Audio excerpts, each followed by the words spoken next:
The equity-to-asset ratio is a financial metric used to assess a company's financial health, specifically its leverage. It tells you what portion of a company's assets are financed by investors' equity, their ownership stake compared to debt. Here's a breakdown. Equity. This represents the shareholders' claim on the company's assets.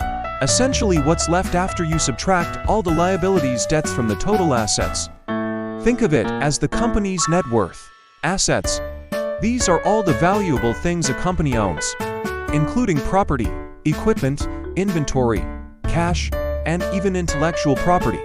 The ratio itself is calculated by dividing the company's equity by its total assets, expressed as a percentage. So, a higher equity-to-asset ratio indicates a company that's financed more by its own funds, investor ownership, and relies less on debt.